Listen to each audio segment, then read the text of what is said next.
Yeah, when I was watching it, I was thinking like, I'm really glad that I basically don't have any mirrors in my apartment other Mm, than the bathroom. that's the only one. Hey everybody, welcome to TIW Podcast. I'm Eric and today I am here with Marvin Reed and we are talking about a horror film. And I don't know if we have we'll come up with a name for this series of episodes about horror films. We're talking about Candyman, the 1992 film Candyman, directed by Bernard Rose and starring Todd. Oh my gosh, just totally messed that up. Tony Todd. Well, his first name was Todd. You Tony did say Todd. Sweeney Todd. Sweeney Todd. So Marvin, welcome. Yes, thank you. I'm so glad to be here. Of course, we are not actually. He's not here in the room with me. We're doing In this spirit. online. With everything that's going on today, but for anybody who has not seen Candyman, which until just 2 hours ago, I was one of those people who had not seen it yet. Yay! Um, this film is it's pretty great. Um, it has some crazy stuff that happens in it.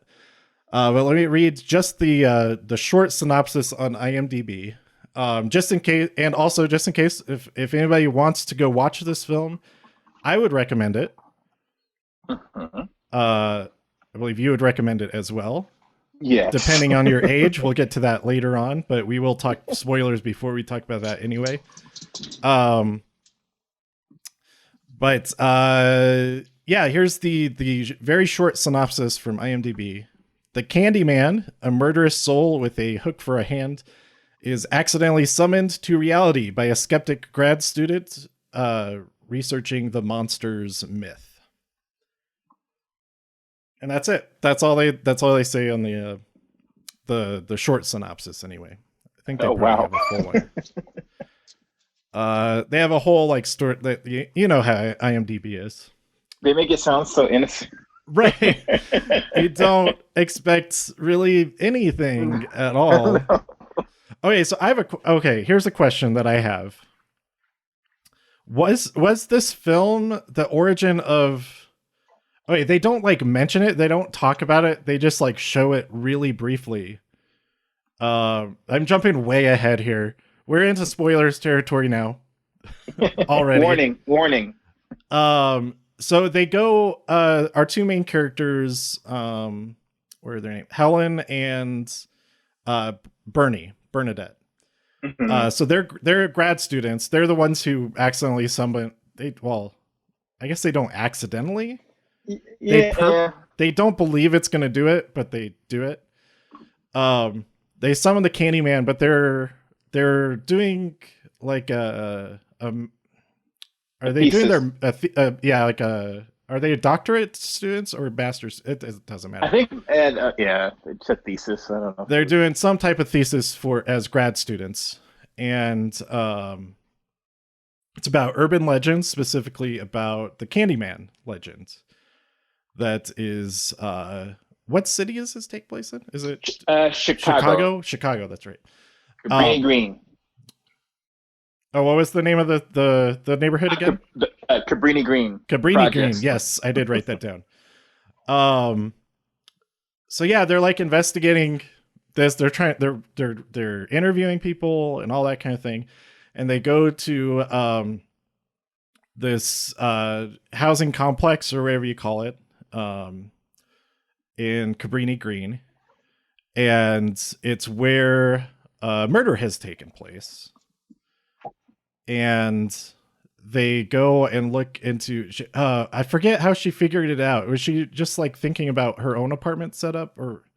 Yeah, because they were talking about it's basically gentrification. Like the same Mhm. layout for in Cabrini Green is the same layout that the Helen, who's the graduate student, had purchased this like really expensive condo, Oh. and she was like, oh look, like the same way Cabrini Green was built, that project, my condo was actually a project too. And she's like, let me show you how the murderer, because she doesn't believe in the Candyman. She's like, this is how they bust into the other apartments, and Right. that's when they go into that bathroom, and it's like, look, it's just a hollow, entry level. Like I can take my window off, and you can see directly in somebody else's, studio or somebody else's apartment.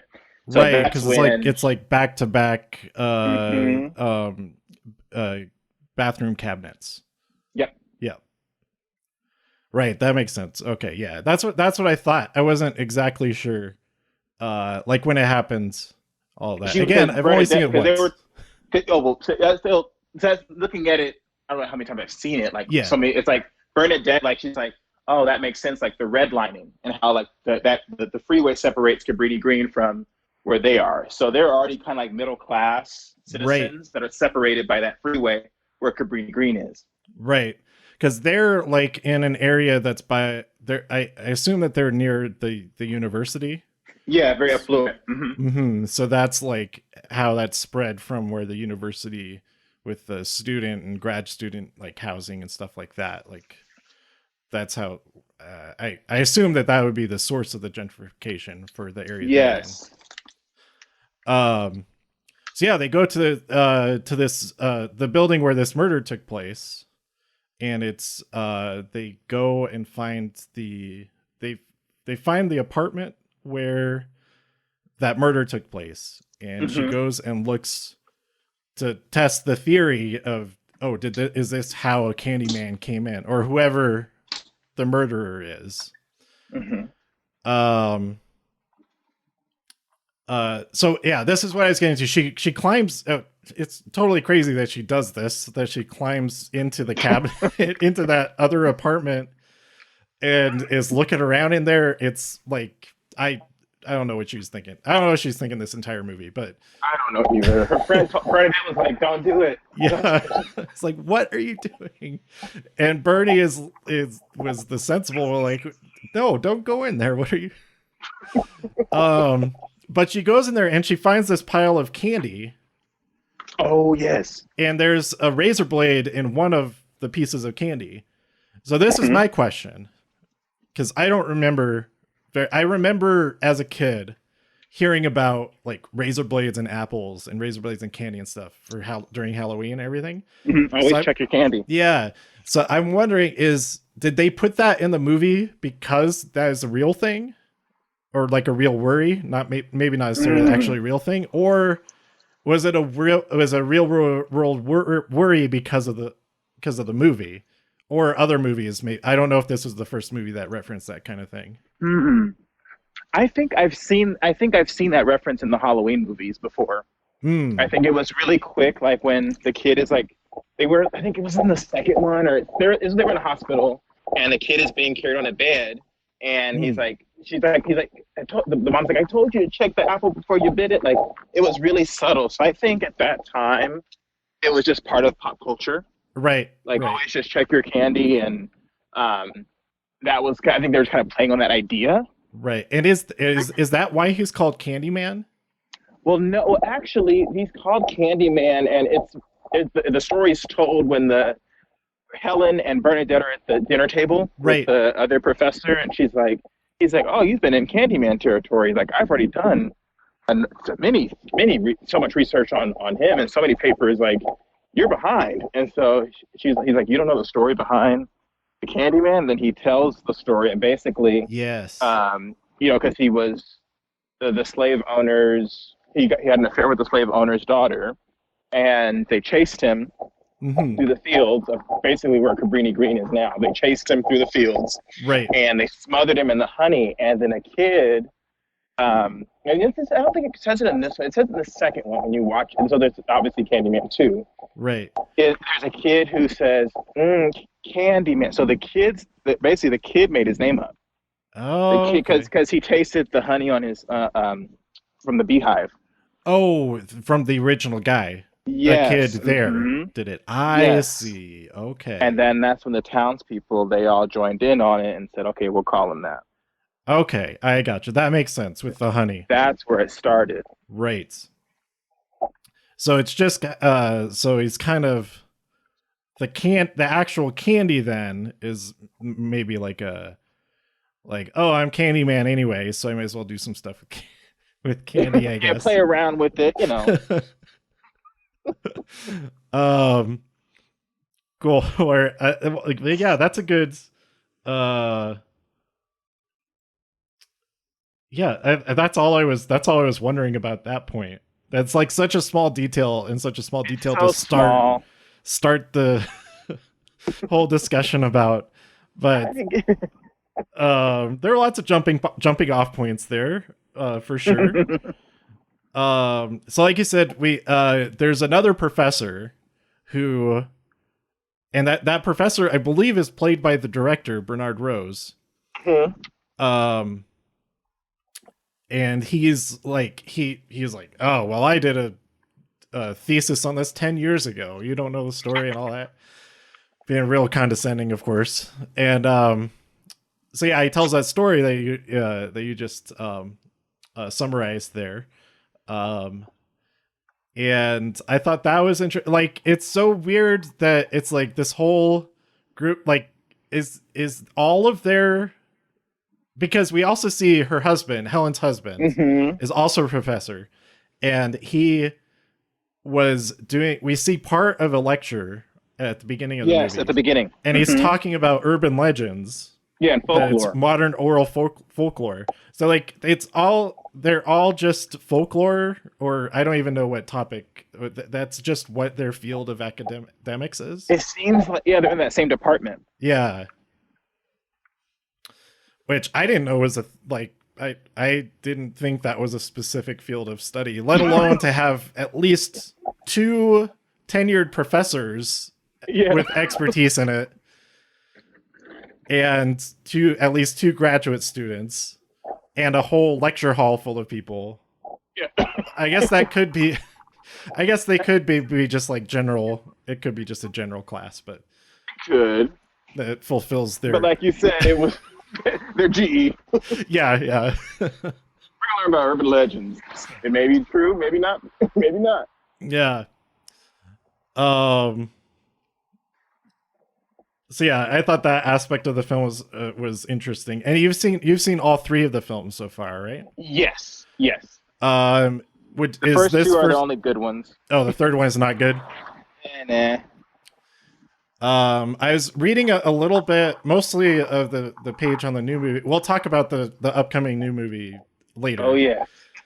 But I think it is really cool that Tony Todd has played Candyman in all of the movies, and won't get into this beyond. He will be the Candyman in the next movie as well. So I think that's really cool. I really like that actor. I think he's excellent.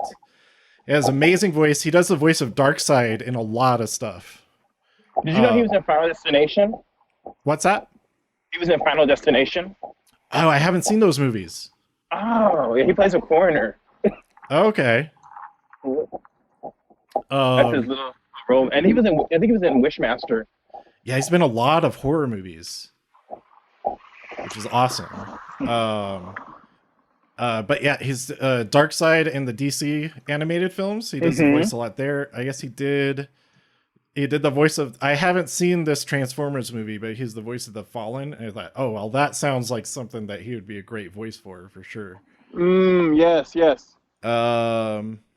What else is he in?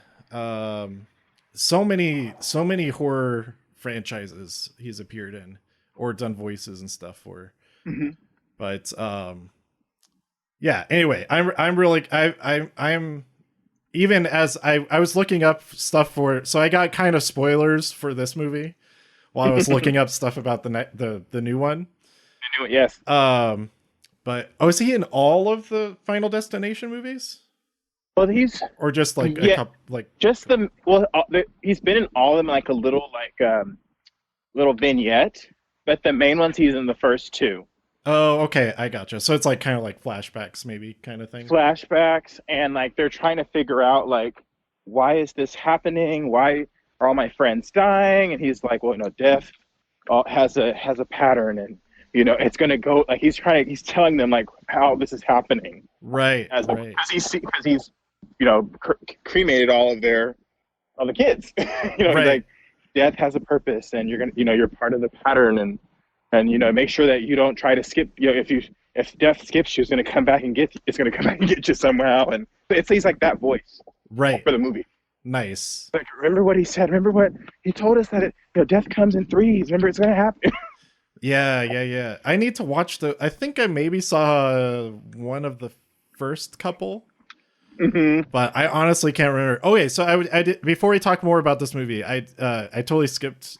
I mentioned maybe talking about this stuff first, but how long have you been a horror film fan? Like, is it your favorite genre or one of your favorites, or like what is your whole history? Not whole history, but you know what I mean.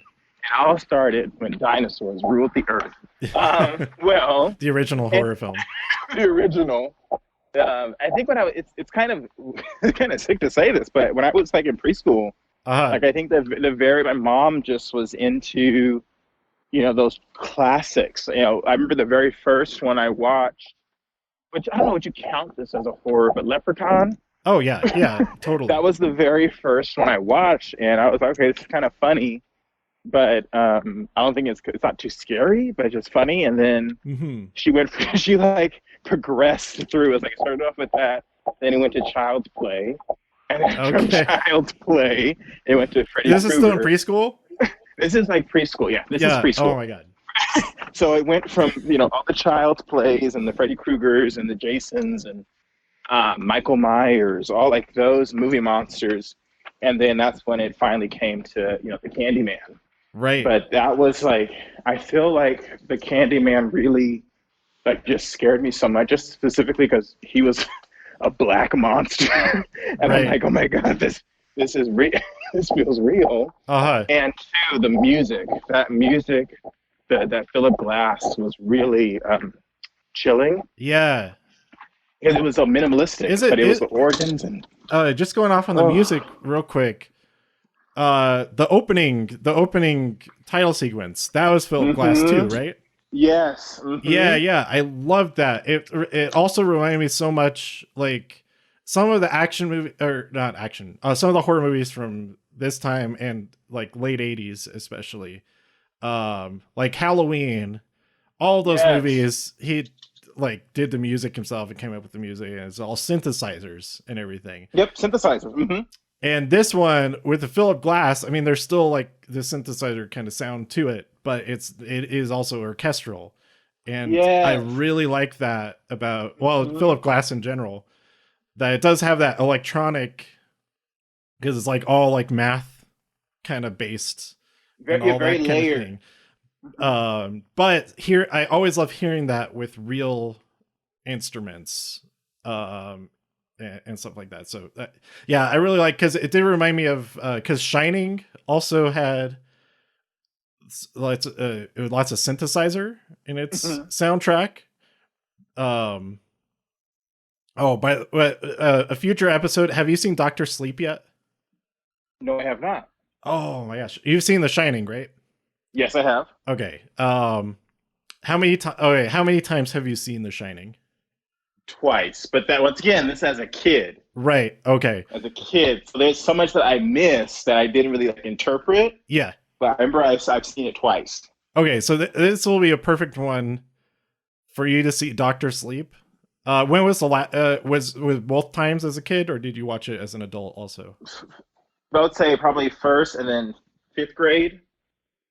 Okay, so it's been a while. As an adult, it's been a while. Okay, so I think it's going to be great because I actually don't think I had ever seen the whole film until right before I saw Dr. Sleep.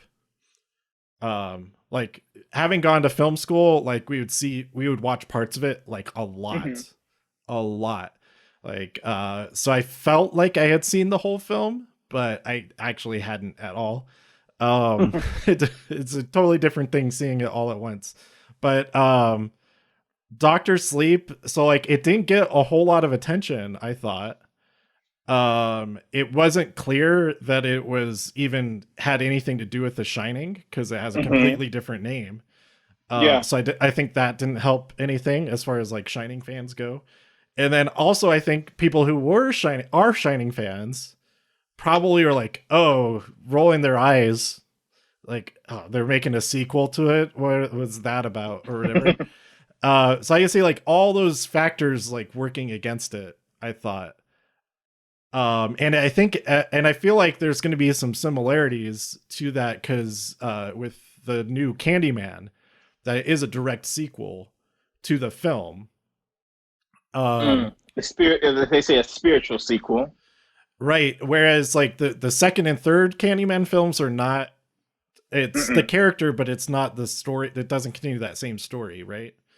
Exactly. It takes place in a completely different like part of the world, but you know, it's still like the second one through, is like, in New Orleans. I think I read, or is that the third one? it's no, that's the second one because it takes place with what's her fate, the slave master's niece. I think it's somewhere within her the ancestry where it's like he meets her, but then also the grandmother who's directly related. Like she tried to erase him from their history. So it's kind of going back to the first one as far as like Helen didn't believe in him. Like, and like so it continues his story, family. Yes, but and not you get to get a little deeper. Right. Oh, I gotcha. So anyway, we'll get more into that when we talk about the new one coming out. But yeah, I think we should do Doctor Sleep for sure. Doctor Sleep, okay. And I'd be very interested because like me, if you've only seen Shining a couple of times, and I feel like people who love The Shining just like really, really love it and like are kind of obsessed with it maybe. And I feel like it's kind of advantage, especially for enjoying Doctor Sleep, to not really care that much about The Shining. Because I think it's an awesome movie. Doctor Sleep is amazing. But anyway, a big sidetrack for Doctor Sleep. What were we talking about? I said, when did I start? So like definitely like those classic horror films, and then the music just really. I think that's when I really started. That music reminded me of Shining. To always look into the music, and so with this soundtrack in particular, it kind of made me think of what I was watching. Get Out, and Jordan, the composer, was talking to Jordan Peele as far as like, well, what kind of music are you looking for this movie? And he was like, I don't want anything soulful. I want you to take all the things that's hopeful about Black music and just suck the life out of it. Like, so that's what Michael was like, so you're saying you want like gospel horror. Nice. And that's where this music it's gospel horror to me, where it does, it's very orchestral, very symphonic, but then it's also very dark. Right. It's a dark undertone, but then it is very, which I think that's kind of the movie. It's like it feels very dark, but it's very romantic. It's very romantic at the same time. Yeah. As far as there's like a love story, but then it also is very dark, and so that's why that's my interpretation of the soundtrack, where it's like there are some light layers, but then it's like if you listen really carefully to the undertones, it's pretty dark. So that's what I was always so afraid to really listen and watch that movie back on VHS. Yeah. But I think that what really did it for me as a child was, when you're little, you sleep with your parents, and so we had a bed with at our feet was a mirror with the dresser, and right. So I'm sleeping with my mom, and so I said, I'm specifically, this was like probably preschool, like TK, like I was young. Vanity, that's what it's called. I was trying to think of what it's called. Vanity, yes. And so she's like, go to sleep. And I'm like, I don't want to. I'm not tired. And then she's like, I'm going to call him. And I was like, please don't. And she called Candyman 4 times. And so like, I thought it was cool to sleep with one eye open, one eye closed. Like, oh, I'm sleeping. Yeah. But she looked and she says, you ain't sleep. I'm going to call him again. And I was like, no, please. And she says, and she calls his name for the last time. And so I'm crying. She's like, he'll be here any minute. And so she turns over while her other hand is like behind her, and she like has her nails, and she like claws up my legs, and I'm like screaming, and I'll go to sleep, I promise. Yeah. And I was just in tears. I went to bed. I was so scared. And when your eyes adjust to the dark, like you see stuff when your eyes are adjusting. Yeah. And I'm like, I think I'm seeing the brown, that trench coat, and I'm getting freaked out, Yeah. So to this day, like, I'm a little traumatized because of, thanks, Mom. I'm a little traumatized because of that. Because you saw this when you were like in kindergarten about TK, like preschool. This was preschool too. Oh man, this was preschool. Like she was only like in her probably late 20s, going to her 30s. Like she was young. She was young. Like she was like my age. Like just watching movies, and we would go to the Blockbuster at that time, and like that's when it started to get to the later 90s, and then I Know What You Did Last Summer, Scream, like that's I grew up on all that. So I'm just like that, but that early 90s-esque time, the movies were simple, but they were so scary. It was very scary. Yeah. This is a good segue into talking about like just seeing horror films in general. I mean, that's all pretty much what you've been talking about, is seeing horror films as a kid. Like how young should little kids see at least like a couple of really scary things? Maybe. Is that a good idea? Interesting. Or is it a disservice to kids for them not to see anything scary until they're older? Like, should there at least be like a couple, maybe if it's lighter scary stuff like a Gremlins or something like that? Okay. Well, teaching third grade, you'd be surprised. Like these kids have seen it. Oh my God. It 1 and 2. Oh, and wow. And I mean, just the whole how It 2 starts. That's like 8 or 9 years old in third grade, right? Yes. That's crazy. And they can tell you exactly what happened. They can tell you the characters, the theme, the plot. They can tell you all of the parts of a narrative. They can tell you. Wow. And I'm like, so you can tell me this, but when I ask you to tell me what you just reread, you're having a hard time with the comprehension. But you can visually tell me who it is and why he's doing what he's doing. Like it's crazy that they've seen it's It 2. I'll be honest. Like the first the original. Yeah. It wasn't as it's not too bad. It's not too bad. It's not like super gory or like this new generation. It started off with a hate crime. Like literally, 2 gay men were killed and it was like beaten. I know the hate crime, and these kids saw that. Like, and it was just I'm surprised that these kids like at that age are processing that, taking that in, and then just it's whatever. But then again, you have to also think about the parents. Like maybe they don't have daycare or child care, or maybe they have to take their kid with them. Right. Like, really, you're gonna take your kids through that experience? Like, or the parents are probably around our age. Yes. So back to my mom though. Like, and so when they were kids, they probably saw some Candyman and the earliest movie I remember. I don't remember anything about the movie. I just know that I did see it, the Tim Curry when I was little. Same. And I just remember being terrified. I don't even know if I saw the whole movie. I maybe only just saw little parts of it when my parents and my sister, who's about 4 years older than me.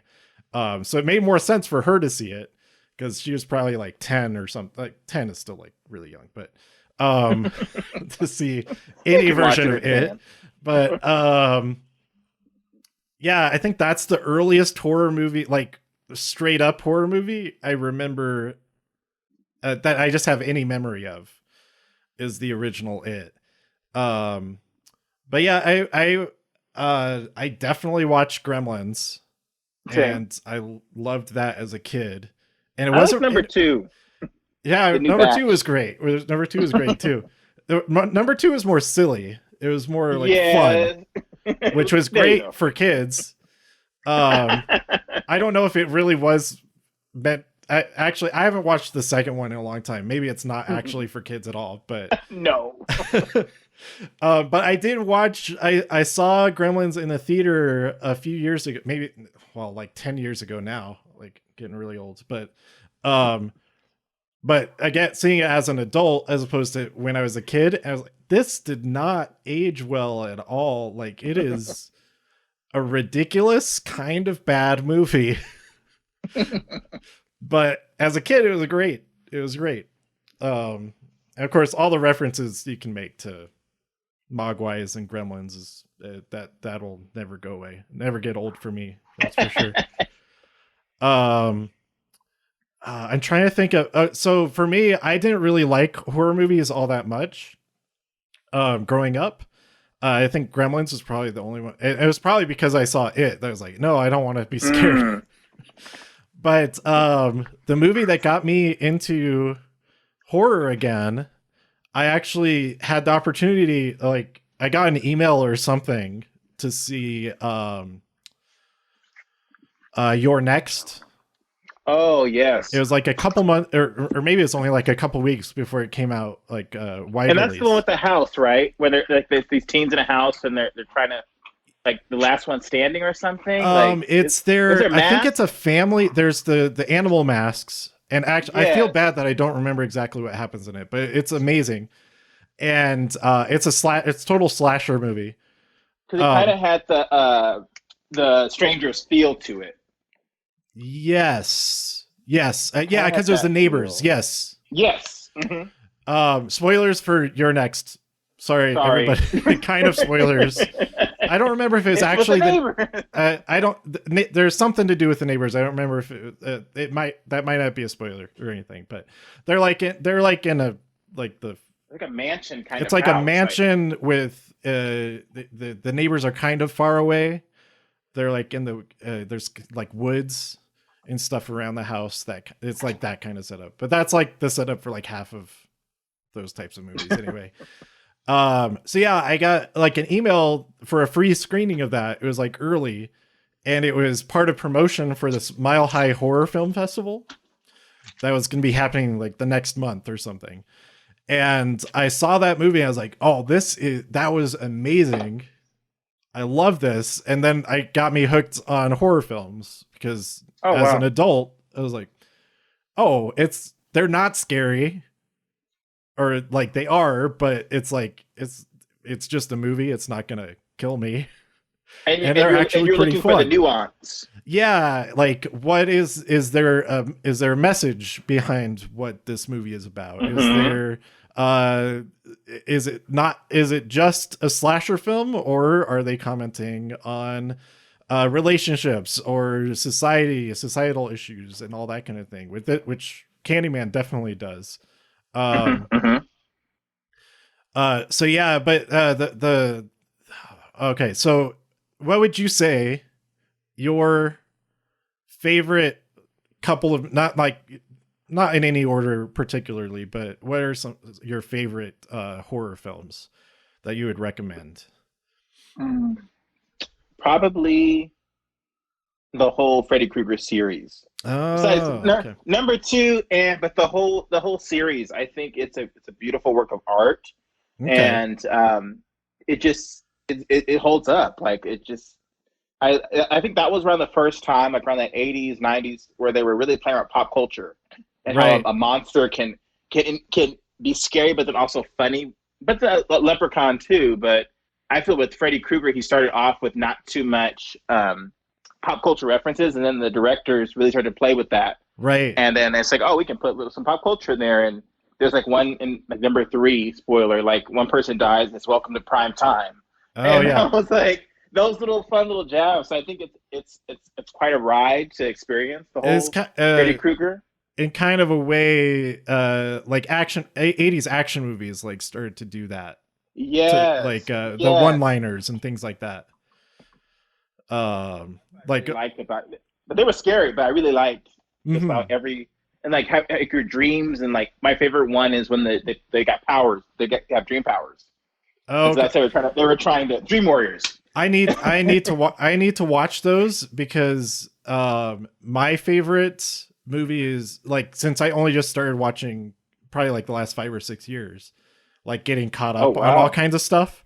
So there's a lot, like Candyman I hadn't seen, and there's a lot of older movies I haven't seen, like all the Freddy. I think I've maybe seen the first one.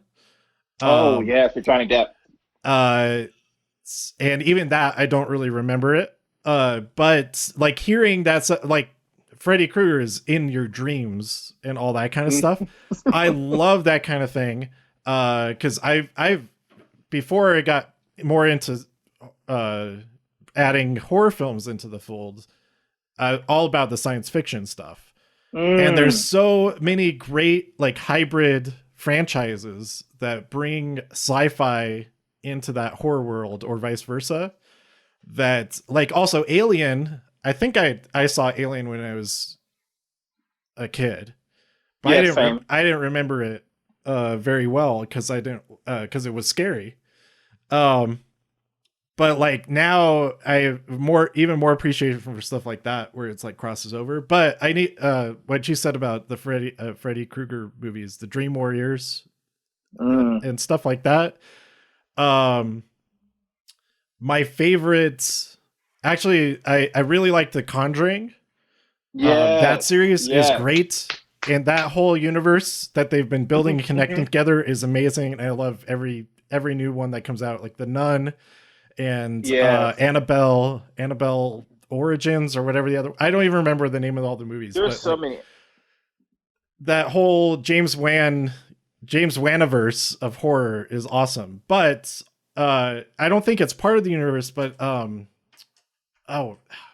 why can't I remember the name of it? It's Insidious. The Insidious movies. I like those. Those are so good. I like those really even more. I like those. And I think there's been 3 so far. There've been 3. 4, okay, so 3. Which I think it's maybe 4 with The Key. The Key is the 4th one, I think. Oh my gosh, I don't know if there's a 4th one. I don't think I've seen it yet. Because it talks about the lady's story, like how it like really the origin. Goes back. The origin of Let's see. Think that. The Last Key. Oh, I haven't seen that yet. No, I haven't seen that yet. I saw. Let's see. So we have the Insidious, then Chapter 2 and Chapter 3. Chapter 2. And I think when Chapter 2 came out, I went to a double feature of it because I hadn't seen the first one. Oh. And Alamo Drafthouse did a double feature, and it was awesome. It might have been actually a triple feature.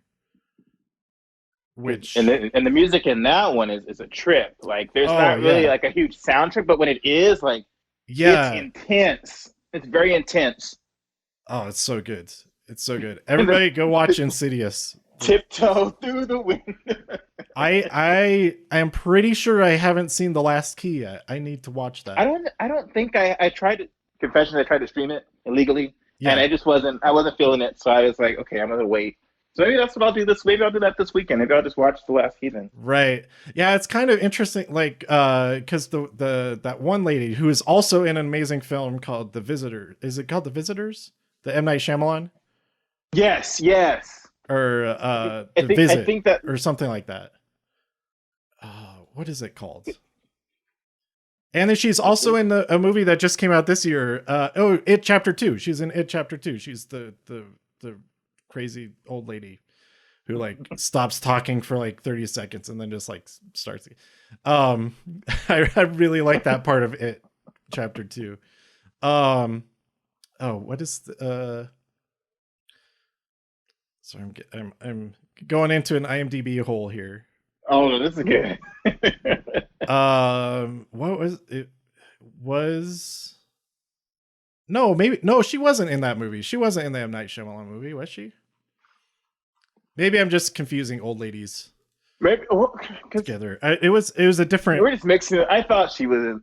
I'm pretty sure she was. I'm gonna look up. So whenever I see her, I'm like, oh my god, she's alive. Yeah. But she's like a good guy in the Insidious movies. Yeah. Which what is a twist though too. Let's see, what is it? It's called The Visit. That's what it's called. The Visit, not The Visitors. I highly recommend that movie as well. I think that came out like right after I started getting into horror movies because that came out in 2015. That's right around that time of those kind of movies coming out. Yeah, so like You're Next, The Strangers, and that's and It Follows is amazing. Have you seen that one yet? I haven't seen It Follows. It's I don't even know how to. It kind of does.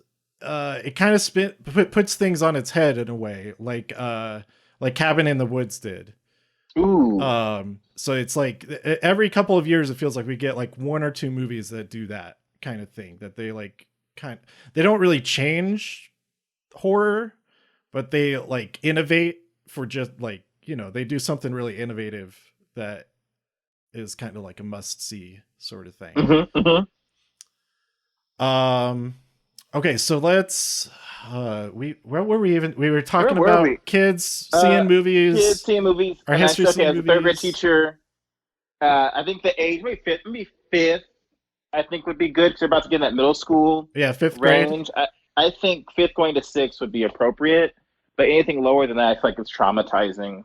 But then again, but these kids, they'll talk about it on the playground. Mm-hmm. But confessions, there was one of my friends. My friend's daughter, she had some special needs, mm-hmm. and her daughter had watched Jeepers Creepers, another classic. Oh yeah, and and they got on the bus, and the girl told her friend, "He can smell it on you," and the girl didn't know what he was talking about, and he said he can smell your fear, and then the girl like got really upset, she was crying, and then the teacher told the mom like, your daughter's been going around and telling people. Oh man, he can smell it on you. You can smell your fear. God! And that's when. So I feel like, to an extent, yeah, you can't be doing that. At the same time, I feel like there's no way to anticipate what's gonna stick with a kid, like what they're gonna remember, what they're gonna repeat. Mm-hmm. Like it's going anytime I talk to my niece and nephew, they're just one of each, but like whenever I talk to them about stuff, well, I'm not too worried about it now with my nephew because he's like 9, I think, so it's not as much of a, you can anticipate what they'll probably like catch on to a little bit more. But when they're little, my niece is like 5. And so like, you have no idea like which words are going to pop for them, like what they're going to latch onto and stuff like that. So she says some really funny stuff, but also some stuff that's like, oh, she probably should have even heard those words to begin with. Not like profanity and stuff, but like, you know what I mean? But yeah, it's but it's probably safe not to have 5-year-olds watching any horror movies unless they're like Hotel Transylvania or something like that. There you go. Mm-hmm. I agree. So let's get back to Candyman a little bit before we go into talking about the new one that's coming out, hopefully sometime soon. By the way, yes. I've been, the one thing, like with everything that's going on in the world, like the one thing that I want to be able to do at some point, and now it's been put on hold indefinitely, hopefully they'll figure it, we'll be able to do it sometime soon, is to see Tenet by Christopher Nolan. The new Christopher Nolan film. It was supposed to come out already, and then they moved it to August, and now it's on hold indefinitely. Pushing it.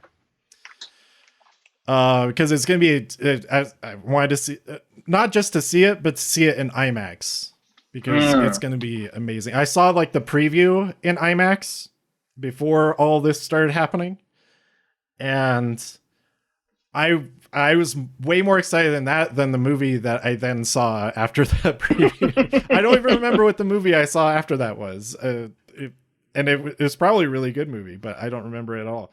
I was like, I need to see Tenet. That's all I want to see. Doesn't come out till the summer, and now we're past the date it was originally supposed to come out, and now it's indefinite when it's gonna actually be. But that's good, I think. Instead of just keep pushing it back another month, to just say, okay, we'll know when it's ready, and we'll figure it out then. That kind of thing. That would be good. But there's some films. In the context of talking of kids seeing movies and just seeing horror movies in general, I feel like the environment that you see it in is makes a huge difference. Like watching a movie in the movie theater, of course, is the ideal experience. But like watching it on a big screen TV with all the lights down and all of that is like the second best as far as the fright factor. But then again, and then if you see a movie with all the lights on just like a small screen, watching like on a tablet or something. Oh, that's different. It's different. It's totally different. And maybe a movie that could be horrifying isn't scary at all. Mm-hmm. But I also think when you think about a home, like that's more of an intimate space. Like, you know that in a theater, that's where that movie took place. Like, that's where you saw it. What happened there stays there. When you're in your home watching that and you've got the big TV going and the sound, like it's made your brain, especially for a child, it's made that connection where it's like, oh, he can come in here because it can happen, and like it just makes it more real. Yeah, that's very true. Yeah, seeing it in a theater helps. It's maybe more scary while you're seeing it in a theater, but yeah, you don't get that direct.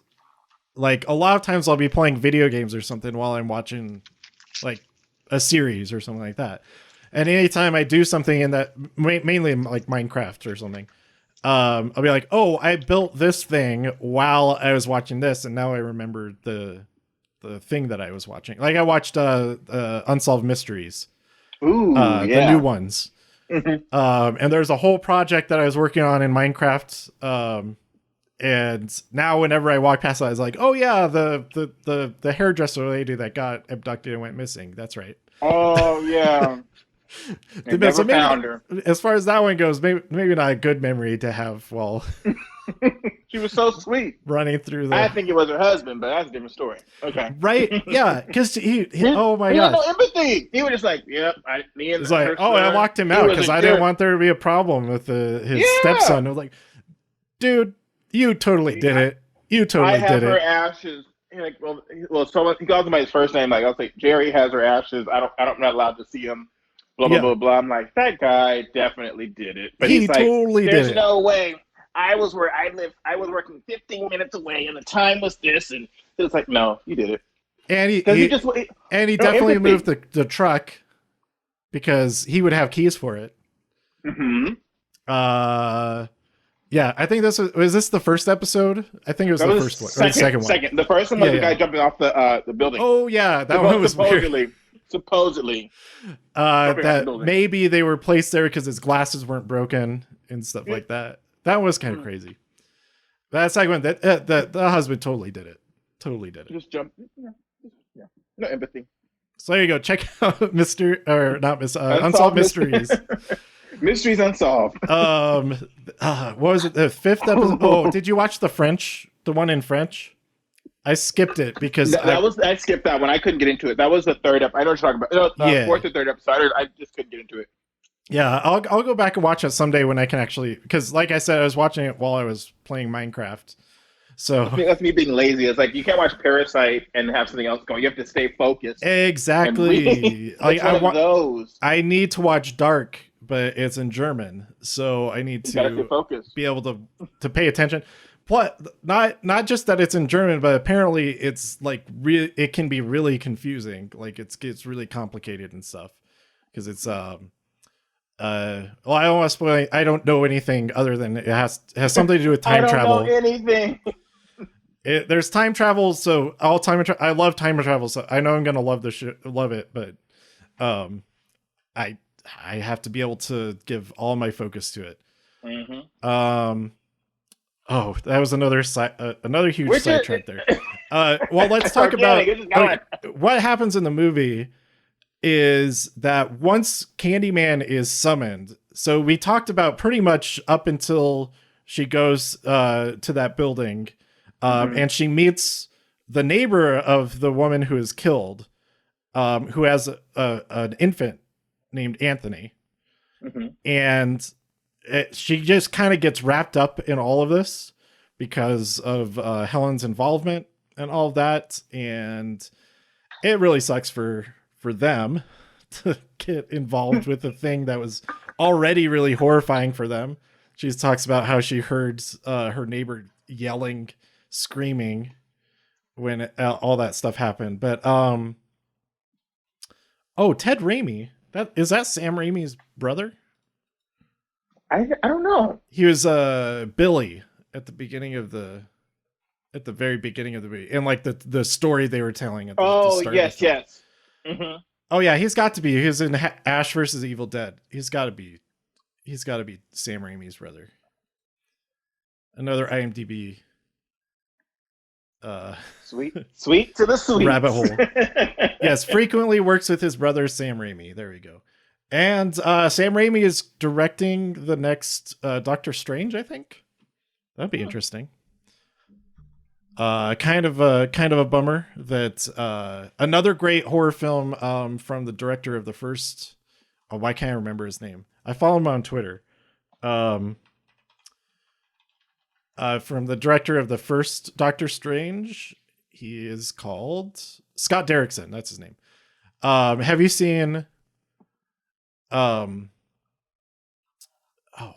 is the name of the movie?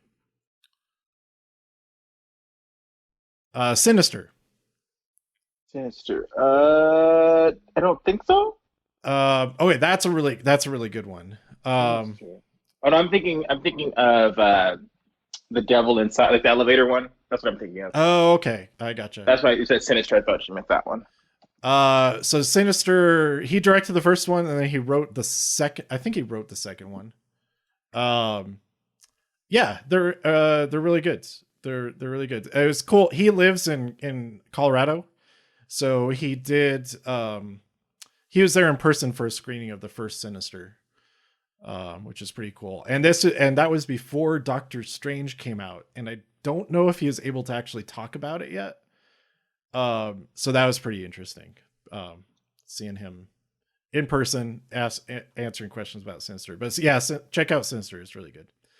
What was I talking about? Oh, that was Ted Raimi, Sam Raimi, Scott Derrickson, Sinister. There we go. So yeah, the Candyman is basically making Helen's life a living hell.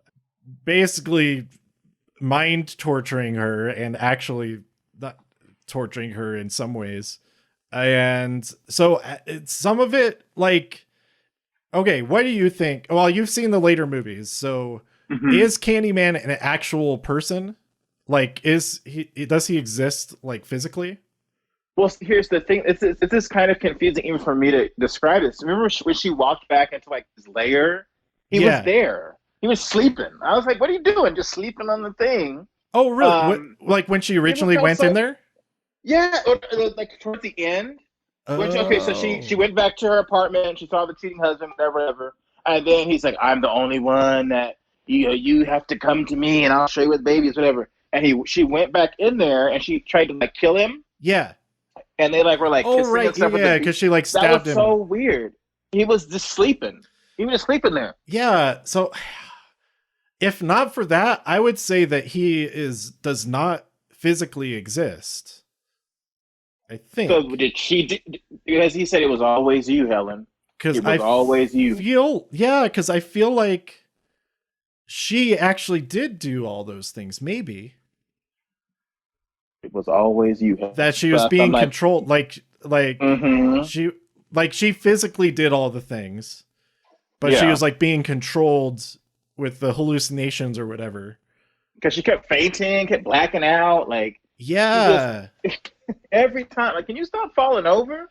She just kept fainting. And all of the people who can corroborate if she did it or not were people who ended up dead. Like the psychiatrist who's like, oh, I can, or whatever the guy was. I can prove it. I can call him. And then she does. And then he gets murdered brutally. And I was like, oh, well, she could have said, oh, I can summon him, and then murdered him herself. Yeah. You know what I mean? That's my theory. I don't know if that's disproven by later films. Because if you think at the end too, where she's the candy person now in a sense. Yeah. The girlfriend, she was gonna be framed, like it was kind of that started up again. Like, okay, now Helen is this new thing, but then again, she was upset with him, so that's where she would get framed. Like the relationship wasn't really going anywhere. You know, she had the I don't know the story there, Yeah, but because she is. just, So Helen is dead at the end of the movie, mm-hmm. but she Yeah, appears. they don't bring her. They don't bring her up. I mean, part 2 and 3. They don't mention her in the other two movies. No. So I want like, is it just in the mind of the people who know the story? Because the Candyman himself is a widespread story, right? And it's a story that's in his family. Mm-hmm. So that makes sense why the second one, even though I haven't seen the second one, I'll find a way to watch it sometime soon. So that would make sense that if his memory is living on in them, that like manifests in some way or something. And like that's because the grandmother tried to erase him from their history. She's like, we're not associated with him. And then the niece is like, he's our blood. Like no, like he is. And then that's when he shows up. You know, it's like my own blood tried to erase me, and so she's like terrified that he's there with them, right? And because they didn't want to have anything to do with him, because he's associated with terror and just a monster, and she wanted to keep her elitism, like her clean slate, right? So it kind of goes back to what he was telling Helen, like, you doubt me, you don't think that be my victim. I want you to die for me, so that way people can keep me in their stories and keep me alive. Because if not, then I'm nothing. Right. Yeah. Okay. Yeah. So I think that aspect of it adds to. I think that supports the theory that he doesn't actually exist. But the only thing that goes against it is that him just laying there sleeping. I guess you could have been imagining that. I don't get it. I don't know. Because he was just literally just sleeping there. I was like, I don't know. I can't give you an answer. But she just showed up. He was just sleeping on the little table. Yep. He did seem to be good. Like it's implied that he painted all that stuff did all the murals and stuff, right? Yeah, because he isn't. Well, because in the origin story is mentioned that he's an artist. So I would assume. And then there's the mural of her. That was her all along. But maybe it was, but she's never mentioned as an artist, so she wouldn't have painted those things. No. So maybe the people did, but because now she's the folklore now. Like she is the new candy person. She's the people that people are. I would say like she sacrificed herself. Yeah, to save Anthony. And it kind of went with what Candyman was saying. Like people are going to remember us that when we both die and we're going to take over, and people will be scared of us, blah blah blah. And she didn't want to do that, but sacrificing herself. Maybe, that's so. I don't know. Maybe we'll get answers in the new movie of some kind. So I have heard. I guess this is a good time. Oh, Bernadette gets killed. That's a bummer. Oh yeah. So this whole thesis is incomplete. They don't get to finish it, and nobody gets to read it. The doctor that he gets killed. There's that big fire that she ends up saving Anthony from, or maybe she just knew that Anthony was in there and it regretted it and tried to undo the stuff that she had done all this time. I don't know, whichever way it goes. Because there was she was kind of like, when he was talking to her, he was looking at the mom. She was looking at the mom like, let me out, let me go, and so as she's looking at the fire, she's seeing other people like saying, burn it, burn, but she's seeing that mom without her baby. Mm-hmm. So she's like, I need to make this right. Like, I'm gonna save him, and that's when she sacrifices herself to save the kid. Yeah. For the mom, because she killed her dog. Just yeah. Lord, jeez. Oh, there's so much blood in that scene. There was a lot, and just I think if anything, if we're looking from like a social justice perspective, like that. She was coming from this like there's something like the villain versus like the actual villain. Yeah. Like everybody thinks, Candyman, but I think Helen was the villain. Like, she was very like white savior-esque, but she was trying to like down talking like the people of Cabrini Green, and it just wasn't authentic, And to Bernie as well. It's like, oh, they think we're cops, we'll be fine, and like stuff like that. Guilt tripping her. Mm-hmm. Oh, right. If you don't want to do this, and she totally manipulated that kid. She was like, oh, you could show me if you're not scared and stuff like that. I'm like, what are you doing? You are screwing up this kid's life.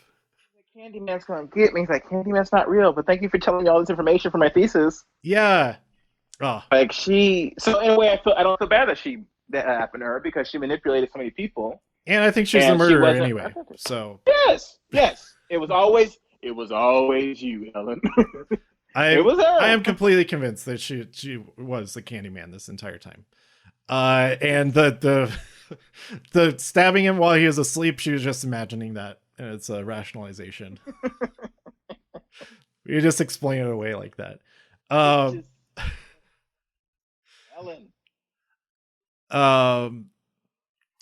Yeah, so I guess any last thoughts, or any further thoughts, maybe not necessarily last, on this film itself before we talk about just a little bit about I've learned somewhat of what might be happening in the new film as far as like casting goes, and maybe the kind of setup for the movie. But before that, any other thoughts on Candyman 1992? 1992 Candyman, I think, if anything, just seeing it now from this perspective, like, it's just so many layers. And it's just, the more, because I can put that on and just like really just watch it and really say, oh, I didn't see it from that perspective, I didn't see that. But I think with Helen, as much as she wanted to do the right thing, I think she caused all of this on herself. Yeah. And it just, to try to, just, it was her own self, like, greed in a way. Like, I'm going to exploit this community's culture, or this community's like thing that she has no connection to. And like, to go that's why right in the beginning, I think she said something about attributing their daily problems to a mythical figure. A mythical yeah.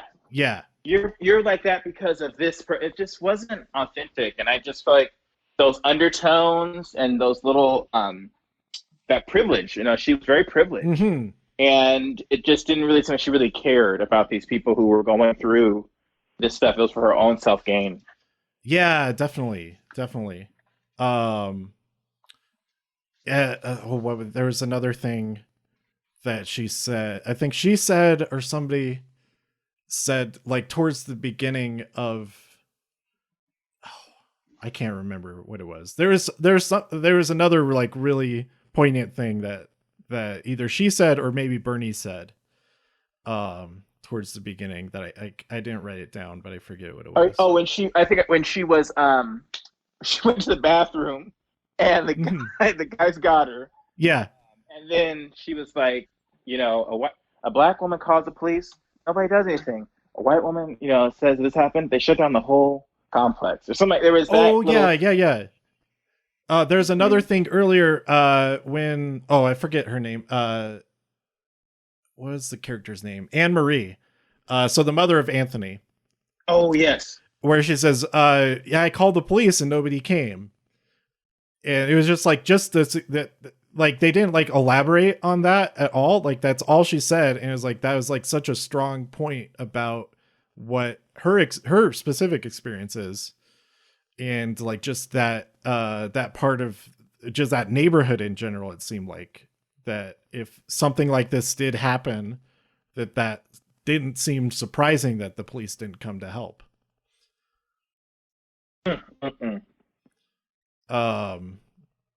But at least they did get there when she slashed her with that butcher's knife and arrested Helen, rightfully, I think. that whole set. Like when I was watching, I was like, oh, Candyman is totally messing with her and getting and framing her for Getting your this. head.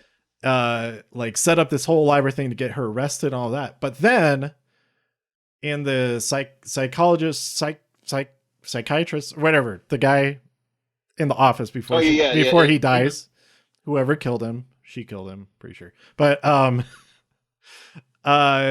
he shows her the video and she's strapped to the bed and like freaking out, like, oh, he's under the bed and stuff like that.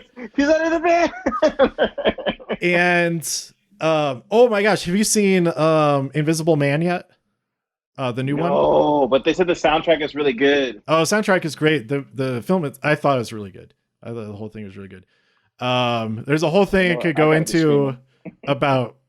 I won't get into it, but if you do see it, we'll have to talk about it, especially with the lead actress with her religious beliefs or whatever. But anyway, I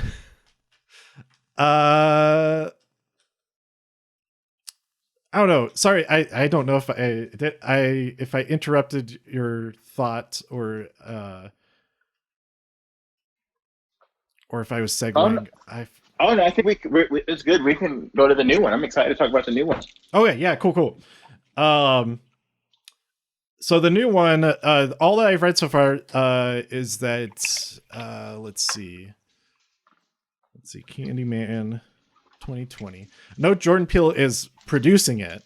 Yes, he's not directing. He's not directing. He's probably going to have some influence. Which, I mean, he is, to what degree that means, what that means, varies from all the different projects his name's attached to these days. But I could definitely see him being very involved with this one, because it sounds like from interviews and stuff, he is really passionate about this franchise. So the very quick on IMDb, a spiritual sequel to the 1992 horror film Candyman that returns to the now gentrified Chicago neighborhood where the legend began. So that same gentrification that we were talking about earlier, where that was like the whole, not the whole thing, but like the whole like impetus for her going to that building and everything, all had to do with that as well. So that it sounds like that's going to be a big theme. I saw that. I don't know how to pronounce his name. Yahya. I know. Yahya Abdul-Mateen II, who is awesome in he's in Aquaman. He's Black Manta in Aquaman, and he's also he's Dr. Manhattan on Watchmen. And isn't he in Black Mirror too? Like the gaming episode. Yes, Striking like Vipers. Street Fighter. Mm-hmm. I don't think I've seen that. I don't. Is that the latest season? The latest season, have not watched the latest season yet. I'll have to watch that. Because one of the other episodes is the Miley Cyrus one, right? Oh yes. Yeah, I haven't watched any of that season yet because it came out after the last thing I watched for Black Mirror was the interactive one. I already forget what it's called. Bandersnatch. I don't know what it's called. Something is you go left, go right, or what are you gonna do? Yeah. It starts with which cereal are you gonna eat and all that kind of stuff. But he's playing Anthony, the infant, the baby, all grown up, and it sounds like he wants to figure out what's going on with Candyman because he's heard all about it and all of that. And his the actress and the character returns. Vanessa Williams, the mom, she will be in it also. And then of course, Tony Todd returns as well. Maybe not, of course. Maybe not. Yeah, maybe just like a little like vignette kind of thing. Like maybe his voice, or I think he's going to try to pass it. I think the plan was that baby was going to be he's like the new Miracle. Like he was going to be the new Candyman, because he was like, we need a new Miracle. So the baby was going to be that new Miracle. and I think he's going to pass it to him. But from what I've seen in the trailers, I've been like pausing and like going back and looking. I think Helen is in there. It's not it's not the same actress. Yeah, but she's in that. She'll be in here. Helen will be in here. Like if they're in the church, and if you pause it in the trailer, you'll see her sitting there in her white dress and her little flower thing. She's there. But I think maybe they're going to come into contact and talk, maybe. And she would be in his memory. Because she's the one who pulled him out of that fire. Yeah. So I think they're going to talk.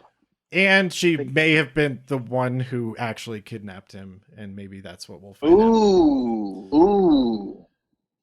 I didn't think about that. I'm excited. It's going to be good. She did that for herself. We will see. And I really like how Jordan Peele, I think this was his influence, how he took the Philip Glass soundtrack, so the soundtrack, Helen's theme, and he put Destiny's Child over it. Oh, cool! I have really not seen any of the trailers yet, so okay, I won't say anything. I'm looking forward to watching that. Watch the trailer after this. So I'm excited for the new soundtrack, but it's going to be really cool as far as like how are they going to carry this on. But from watching the new teaser trailers from Nia DaCosta, and how like she's really putting a social justice spin on it, and it totally made me look at the movie differently as far as, well, what is a Candyman? And she was saying like it's like a Candyman's like a martyr. It's somebody who it's the people that they make a monster. And so she was going through different forms of brutality, and how like there was, so obviously the police brutality was one. Right. It was talking like in this little puppet show that she did.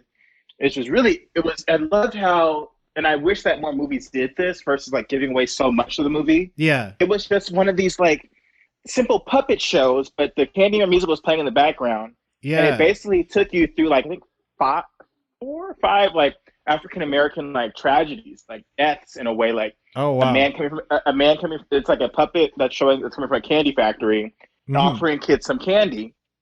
And then the white people were like saying, they pointed at him. Yeah. And then they chased him down, they beat him. And then it goes to a different like story of a kid riding his bike in a white neighborhood. And then the police arrest him. It was based off a true story, where I think it was like the youngest kid to get the electric chair. Oh wow. And they show that vignette, and then it goes to African American moving into a predominantly white neighborhood. And this was based off a true event. They chained him up and they dragged him for I think 3 miles. Oh man! And then it ends on the Candyman story, where it's like he's painting the master's daughter, and she's holding a rose, and then he's also holding a rose, and then the master hires people to they basically chase him. You're seeing the story with puppets. Yeah. And the person painting the story is obviously Anthony. Right. It's so clever how Nia did it, but it made me totally look at Candyman differently. Versus it looks like that's one of the trailers for it. Yeah. Okay. Yeah. So I think it's such a good time. That's ironic. It's perfect. It's a good time for this movie to come out as far as social justice and to see the similarities. Yeah. As far as what is this Candyman's this horror movie? It's like no, it's talking about gentrification. It talks about crimes and injustice, and is Candyman really is he really the monster? Yeah. Is he the villain, or is it the other way around? It's Helen the villain. Yeah, like so it's totally. I feel like this movie. Villain. Yeah. Yes, this movie's timeless, and it speaks on so many levels of things. So I think with this new one coming out, I'm definitely gonna be looking for similarities as far as like the characters. Like I really hope that little kid, the one that said Candyman's gonna get me, I hope he's somewhere in there. Yeah. I want them to bring back those characters. So like I'm excited for it. Like on a lighter aspect of it, like when I was reading this as I was watching it, I was reading about the new movie coming out, and I did get some spoilers and stuff. I didn't see that Helen had died, so that was still a surprise actually watching the movie. But it was before Anthony got kidnapped, and he was like, Anthony, who was kidnapped by the Candyman. It's like, oh, okay, that's what happens in this movie. But then I was thinking like, oh, what if him and that other boy, they're like best friends or something. I don't know. They grow up together, and so like that, and maybe like the stories like are direct from him, maybe that kind of thing. That's like, oh, this is all that happened. This is all real. You were kidnapped by a Candyman, and that kind of stuff. It'd be really messed up to like always remind your friend about. Remember that one time when you're a baby, you don't remember it, but here's what happened. You remember Helen? Yeah, I'm looking forward to it. We'll see. It's currently it says October 16th is the current plan. We'll see what actually happens with everything that's going on.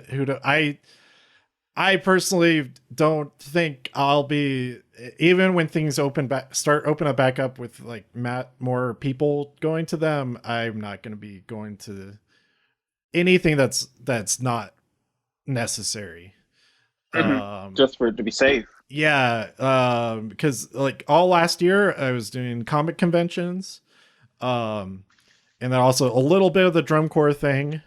As soon as this stuff started picking up. Okay, so now we're talking about real world stuff for a minute here. Before we end the show.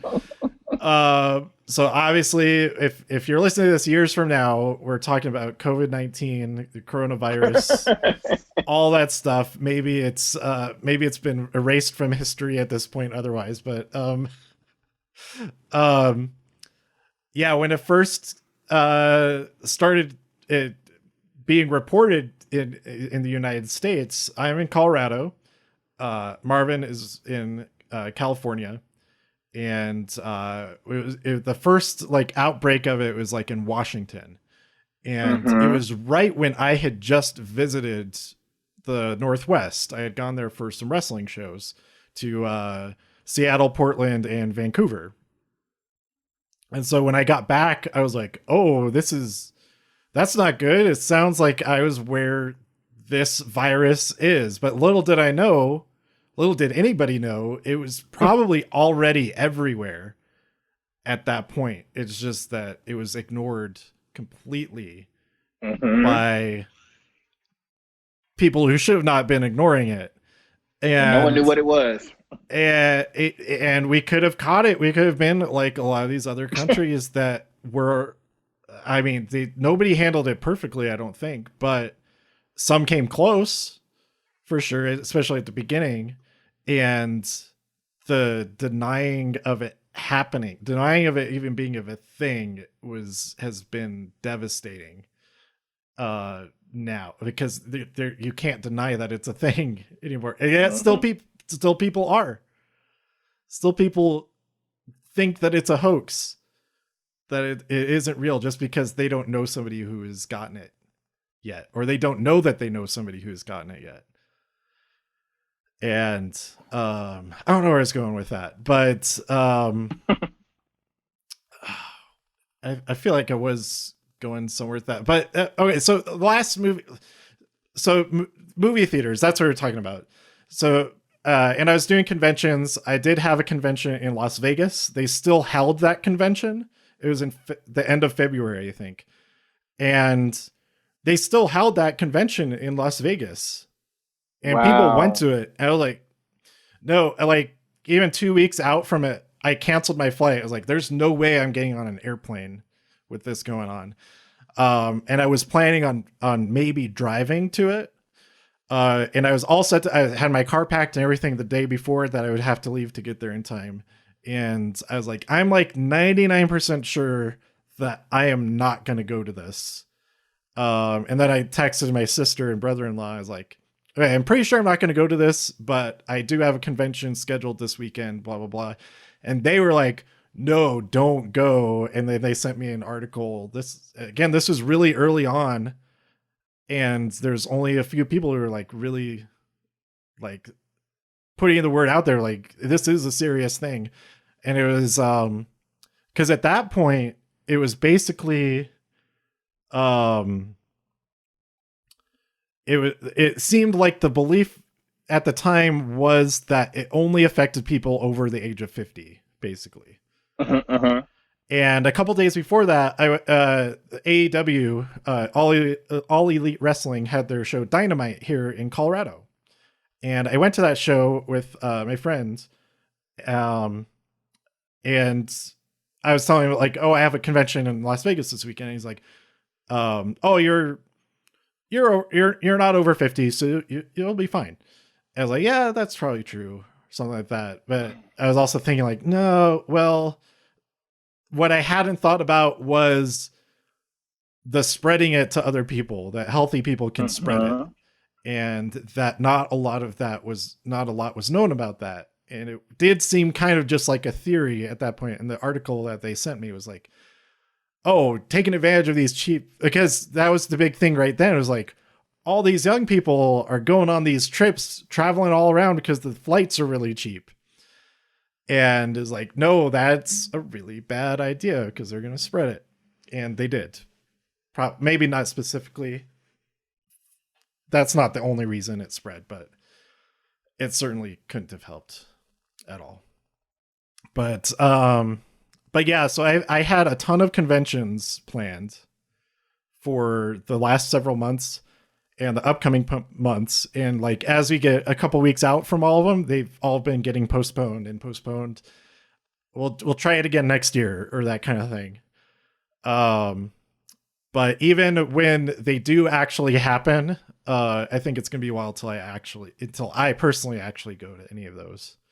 I might end up canceling some of the ones until the medical science catches up to combat it effectively. But then there's a whole so Marvin and I know each other from Blue Devils Drum and Bugle Corps. Do we call it that? No, nobody ever refers to it as that. The drum and bugle. The Blue Devils Drum and Bugle Corps. It's a drum corps, which is like a marching band that's in the summer. And it tour, like, describing I've described what drum corps is to some people, like on Twitch and stuff, when I tell them like stories about stuff that I've done or whatever. And like explaining what drum corps is like, oh, that activity is a nightmare for like everything. It needs to, my personal belief is that the whole activity needs to change in like a million different ways.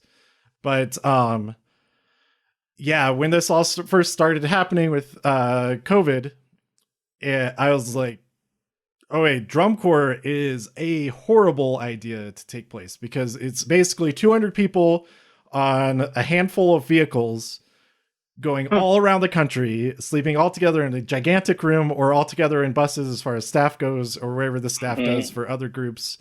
And there's already like illness that happens every single season that spreads throughout everybody. Yes. There's always like the blue flu, we would call it often. But it would happen like all the groups, and there'd be some type of illness that goes to everybody, usually just like a flu or something. But there's no way to, it is not an environment conducive to not spreading germs. Like, the most precautions could be taken, but with the current setup of drum corps, there's no possible way. If one person gets something, everybody's going to have that by the end of the summer. If not by the next week. So yeah, I don't, for that reason alone, I don't see drum corps coming back in that form anytime soon at all. Even with, I could see it I could see it happening, but I don't think it's a good idea. Until we figure something out as far as safety. Yeah, and all kinds of issues and stuff, not even having to do with viral contagions, need to be changed in the activity as well, for sure. But I could go on about like any different aspect of that for a long time for each different aspect of the activity. But I think like so many activities are similar in that way. That like anybody who's in a particular activity or whatever, like the drum corps isn't special in that regard. Every company, every activity and all that has issues that I think should be looked at as soon as possible. And with everything shut down, it's like perfect opportunity to do that. And a big restart too. Like a lot of the issues that have come up in recent years have kind of been swept aside for the most part, like if not entirely, because it was like, oh, we have to keep the season going. We have to get ready. The next season is coming up. We can't stop to change anything. We have to just keep rolling with it and that kind of thing. Mm-hmm. And unfortunately, and that extends to macro stuff as well, overall societal issues and everything. It's like everything shut down is the perfect time to change. Like, let's not go back to normal, quote unquote. Like, this is a time to make it better than it was before. Like, going back to normal isn't very good for a lot of people. No. So, yeah, I don't know why. I don't talk about this stuff on my Twitch stream because it's all about wrestling and it's mostly like kids that watch.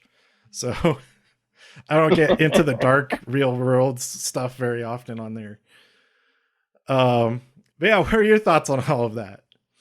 There is no such thing as normal anymore. And, I was thinking like, what if 2019 was the last DCI season? What if that was the last one? Yeah.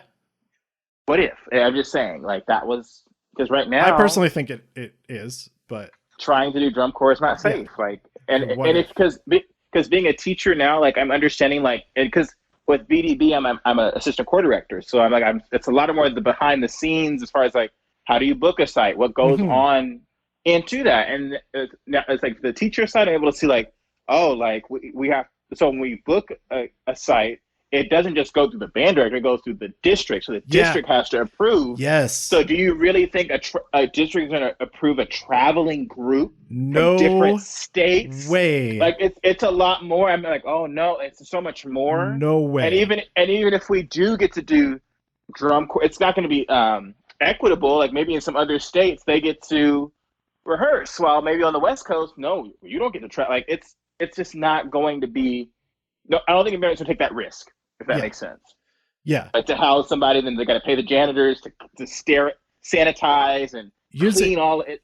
Okay, so more. Anybody who's not familiar with drum corps, a little bit more explanation is that for the most part, the entire season we travel all around the country. Like I said, like 200 people, staff and students, members, performers, whatever you call them, depending on which group you're in. And for the most part, housing, where everybody sleeps, where everybody bathes, takes their showers and all that, is at high school, but mostly high schools, public high schools, where school is out for the summer. But for being as an educator, you know a lot more about this as well, like what the staffing for a school is like. I mean, it's not too dissimilar between elementary, middle school, and high schools, but that there's not as much staff. There still is like maintenance staff and stuff. They're taking on projects over summer, improving things, repairing things throughout the summer, which is a great time to do that because they don't have the students. They might have summer school, but it's a far lesser load than the regular school year. And to have you just for a drum corps And it's okay. This is just for one group. One drum corps is like 200 people going to one school. Every show location has, I'd say, a minimum of 5 drum corps perform on the show. I'd say the smallest shows have like 5. You say that's, but that's the smallest shows. The bigger shows, the regionals and the finals, is all of the drum corps, which is upwards of 20 for world class, and open class, which is the lower groups, quote unquote. Is there about like 20 in there also? Around that 21, 22. Yeah. Yeah. So like 40 groups total for the end of the summer in Indianapolis, which is where since 2008 has been in Indiana every year. Or was there one year? It has been in Indianapolis every year since then, right? Mm-hmm. Is that, I remember at the beginning there might be one year that was going to be different, but it's always been there since then. It's always been there. 2008 itself, it was in is that Ball State, Pasadena, Indiana? Ball State. What city is that in? Ball State and Muncie. Is it Muncie, Indiana? Because Lucas Oil Field, which is where the Indianapolis Colts play, was not finished being built yet. So that first year of their contract of doing Indianapolis every year, they couldn't do it in Indianapolis that year. Anyway, so there you go. That's the living situation. Everybody, all the members, the students, high school, college age kids for the most part, in a gymnasium on their rollout mattresses, their blow up beds, their cots and whatnot. And to get from place to place, they're all packed onto usually 3 buses for the members. So just in the seats on charter buses, packed shoulder to shoulder, basically. It's ridiculous. But anyway, so imagine being on the custodial staff at a school and you're told, oh, we have this group coming in here just for one day, 200 people. They need water hookups. They need access to ice. They need all this other stuff. That's just stuff I personally have experience with. Ice, rooms,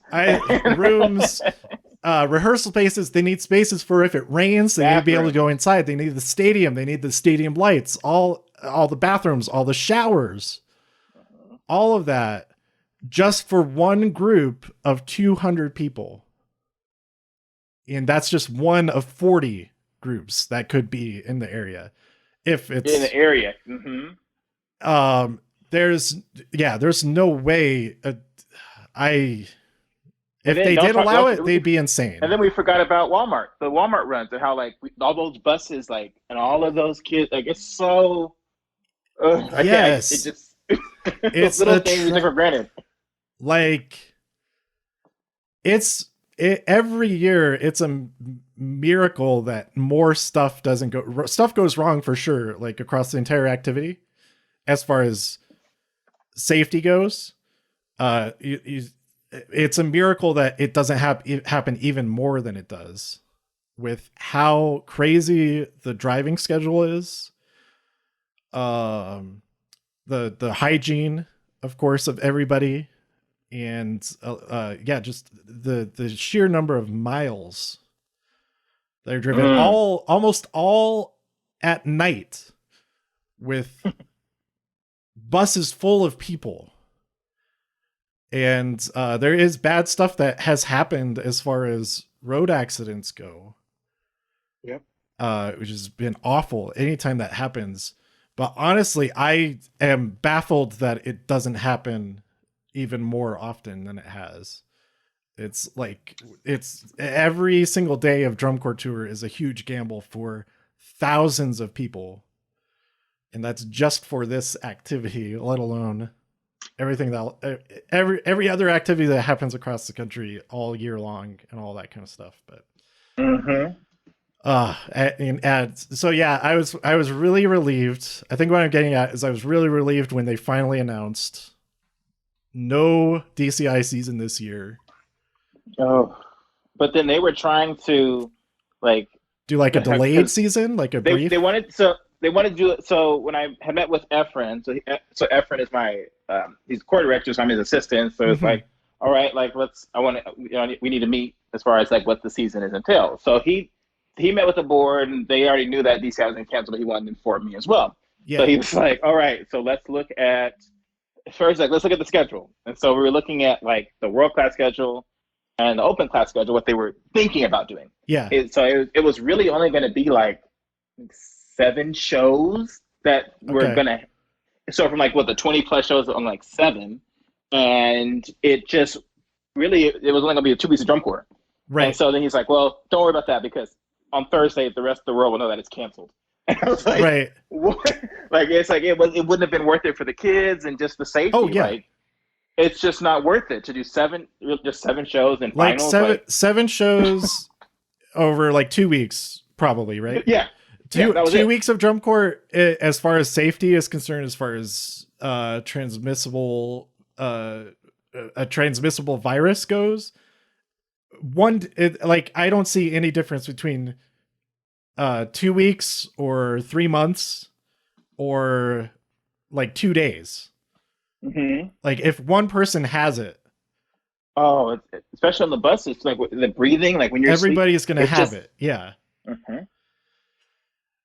So yeah, I was even thinking forward, it's like with the CDC, as far as like with schools, like busing, you can't keep. You're gonna have, like, there's no way, and I don't know if even a company has enough buses to even accommodate spreading out that many members on that many buses. Yeah, it's not possible. And even then, the amount of time, there's a certain amount of time where you're near somebody. So I don't have specific scientific papers. Absolutely, everybody wear a mask when you go in public. Wear a mask. Protect other people from what you might possibly have. That's the main thing. Is that my approach this whole time has been, I need to act like I already have it and I don't know that I have it. And I think if everybody acted that way, it would be like, we would be fine. Yep. But instead it's like, my body, my choice. Suddenly that's your attitude about things. My body, my choice. It's not about protecting yourself. Wearing a mask isn't about protecting yourself. It's about protecting everybody else if you don't have it. And it is also about protecting yourself. If you're protecting other people, you're protecting yourself. But in a drum corps situation, you are in contact with these same people for so long, for all day, every day. It's basically like they are your family during that time. They are the people you live with. So there's like, there's no requirement. You don't wear a mask at home because you live with the people that you live with. You're sharing all the same germs pretty much no matter what. It's the same thing. The drum corps is that family unit if it happens. If it exists, because everybody is sharing all of their germs no matter what precautions you had. Even if you had enough buses to have one member per bus, they're still rehearsing together. They're going to catch it while they're rehearsing together. So like that isn't even a factor. I don't think. Like there's no number of vehicles. And adding even more vehicles is just is a bad idea too. But maybe that was the last time. Yeah, I think it's got to be different. A long time ago, I thought a lot of people go on about this is now our drum corps podcast, but like the good old days of the 80s when there were hundreds of drum corps and they're all like local and all that kind of thing. I absolutely get the sentiment of that. However, not college, well, college also, but high school marching bands and stuff largely fill that same niche. Because those were not as widespread back then, I feel like. And so to yearn for those good old days of these local drum corps that are associated with the local VFWs and scouts groups and all that kind of thing, that's not going to happen. So I don't think we should be striving for that kind of thing. But I do think there is definitely value in having local groups of people who may not like they have kind of been doing with the sound sports stuff. I think that is more similar to what's going to go happening. And with System Blue, they're doing the INE competition, virtual competition. I think that is absolutely the way to go. And I've thought something similar for a long time now. That something needs to be done like that if the activity is to continue just in general. I didn't have this specific viewpoint on it, but for it to continue in general, I think it does need to be more accessible because it becomes more and more inaccessible every year. And more expensive too. That's the main like the number one thing is how expensive it is to do. It's like college tuition. As a member, how expensive it is to be a member of such a group. There's an awesome group. I don't know if they're awesome or not. I just saw the page real quick, but they're running with an idea that I actually had a while ago, not to try to take like credit for anything, because I never like published the Facebook page or like made steps to do it or anything. But I had come up with this idea of like an open source drum corps, and I called it the Drum Corps Drum and Bugle Corps or something dumb like that. And I made like a logo. And my idea was was back. I was working with DCA Corps, High Country Brass, here in Colorado. And I was thinking like, oh, what if you got you worked with some arrangers and stuff like that, did like all these number of different things I was thinking about, like make music available, like have a show or shows, all kinds of music that is open source, that everybody can access, that everybody can use it, everybody's allowed to record their own thing with it and that kind of thing. And that either local groups and this group, I think they call it the Open Source Drum Corps or something like that. They're actually doing this, which is awesome. And then Blue Devils also did something with the 2020 horn line. They was it Chase the Clouds Away? Yeah. That everybody recorded their own thing, and then I don't know who put it all together, but they like combine them into, so it's like the whole brass ensemble. Like that kind of thing is really cool. But also I was thinking like before, when people could get together locally to play music and all of that you'd have like this library of open source sheet music that anybody could get together, print off that sheet music, play with your friends, as small as a group of 3 people or, you know, and all that kind of thing. And it's awesome to see that somebody's doing that in the modern situation, how that works with what's going on now as far as that kind of thing. But the virtual individual and ensemble competition is like a great idea. We'll see how it goes logistically and all that, because that's always something to figure out. I think they might. I haven't. I only just saw the announcement, so I don't know any of the back end side of things, like how they're.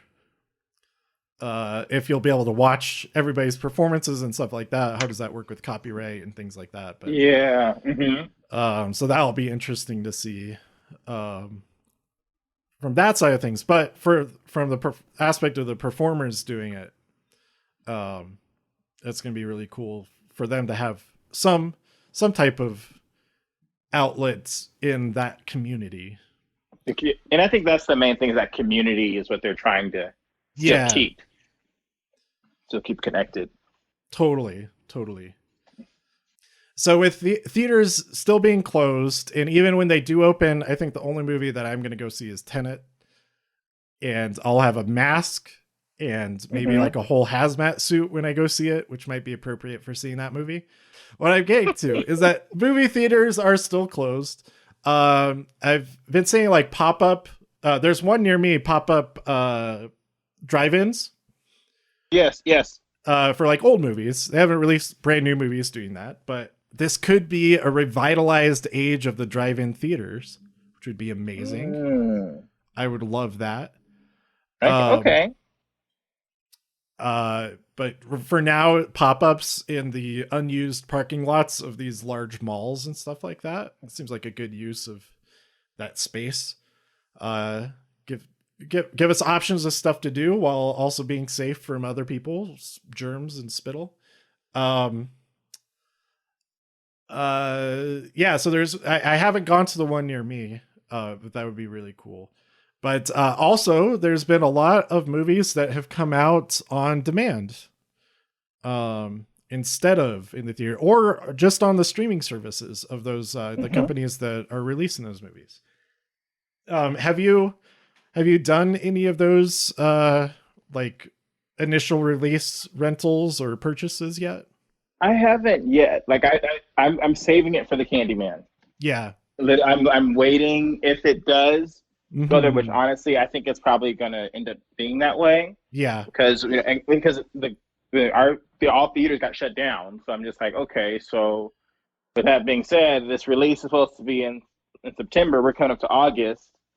So I mean, really in 5 weeks, is it really going to be open for us to start to get something? So I'm just going to wait for that digital download, or that the way you can download it for 48 hours or something and watch it from home. I mean, that's what, maybe invite some friends over and just take advantage of that. Because I mean, I'd rather be safe than sorry. And even though they're thinking about, you can separate the seating and, only allow a certain amount of people in there, like I just don't trust it. Yeah.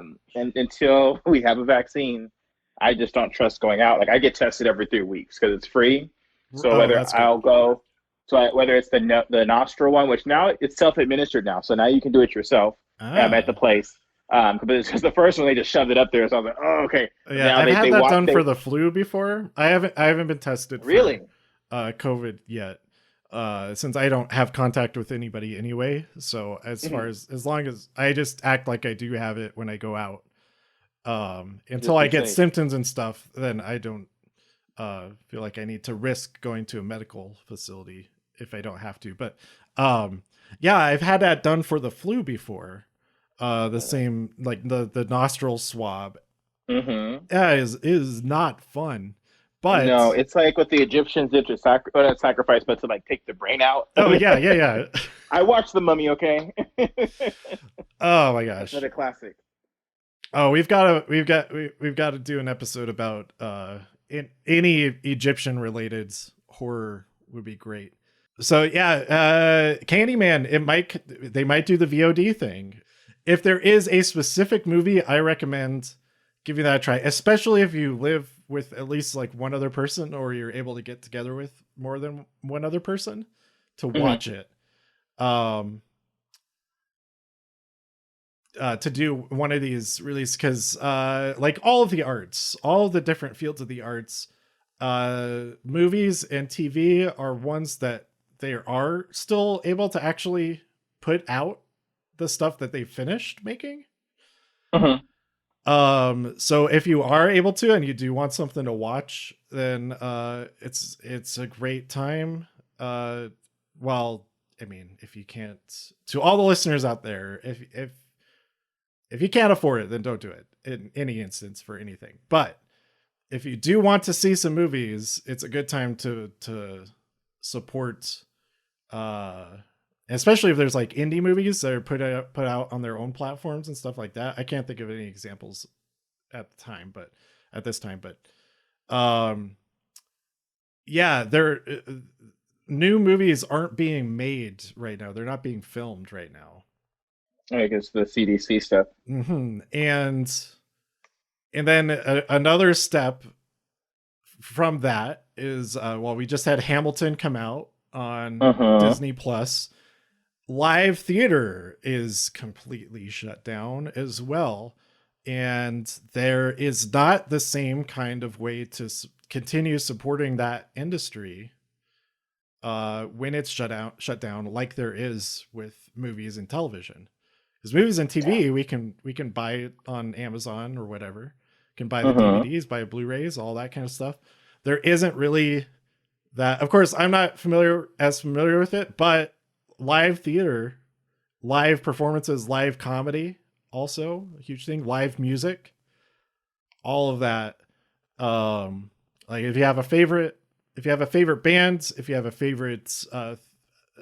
favorite band is easy to do because you just go buy their album from their website or whatever. But yeah, see if there's local theater companies near you or something. Like, see what those individual people are doing. If you still want to keep supporting them, see if they're doing any other projects, if they're doing any online projects and stuff like that. Is my recommendation for continued support the art stuff, and of course, like buy paintings and stuff from people. Including for me at Jard.tv. Go buy some Demon Jackal paintings. So there you go. Just kidding. I don't really care if anybody buys stuff right now. I'm just happy if people enjoy the podcast or whatnot. So speaking of promoting ourselves and stuff, are you on Twitter or whatnots if people want to chat with you? Yes, I'm on the Twitter. You can follow me at Major Teach, and that's also on Instagram too, Major Teach. Major Teach. And what kind of stuff do you post on there that people might enjoy? Lots of dog photos, yeah. Dogs. I have 2 Shiba Inus. They're a Japanese dog, and just teaching stuff. I'm really into like social justice within education and making sure like just educating people on just some of the things I'm doing in my classroom and just making it accessible. Like, you can try this in your classroom too. Yeah, that's awesome. And we were talking before we started the podcast. Before I started recording, we were talking about how you're approaching the classroom with what did you call it? Remote learning, distant learning? Yeah, distance learning. Yeah, it's this whole new journey. Yeah. So yeah, it's something everybody's trying to figure out what works. And even if somebody figures out something that works, that it's every single person is a little bit different, and every group of people is a little bit different. So it's all, I mean, that's how teaching is anyway, even without the added layer of distance. But yeah, go check out Marvin's Twitter and Instagram. Lots of great dog photos and videos. Thank you. And the other stuff. I think I've told you, maybe I didn't. I had a Shiba Inu, and a Husky, like in high school and like college-ish. I didn't know that. Yeah. The Shiba was my sister's, and then they moved to a new apartment, and so then we got that, like he moved into with us at my house at the time. So yeah, it was a dark-haired Shiba Inu, which is like more, a black and tan. Yeah, the black and tan, which is more rare, I think. They're usually just tan and white. Red. So they usually have a red coat. Yeah. So it's like red is the most. Then it usually goes to black or tan, and then but really the other than there's red sesame is another one. So it's like a mix of red and black. But then according to the American Kennel Club, the cream colored ones don't count because the coat color is recessive. So they don't really, like, you can't show a cream colored dog in a show. I see. So like, you know how they take them on like the competitions, like you can't do that one because they don't count to their show standards. I see. Crazy. So so the cream ones are the most rare? Yeah, because it's recessive. You're recessive. But they're also not allowed on dog shows. You can't show them. They're cute, but you can't show them and put them in the competition. I gotcha. Illegal cute dogs. Yes. The interesting thing is, so my sister, her husband is a triplet, and his brother and sister have like light hair, and he has dark hair. And the shiba, they named him Brody, named after the character from Mallrats. He is a dark hair, and his siblings were both were red shibas. So it was like kind of a funny parallel between them, all that. But those red coats. Yep. So there you go. There's this has been Shiba Talk here on TIW Podcast. Sweet to the sweet. I unfortunately don't have any pets currently, so I do not have cute animal photos, but I do have cute animal drawings.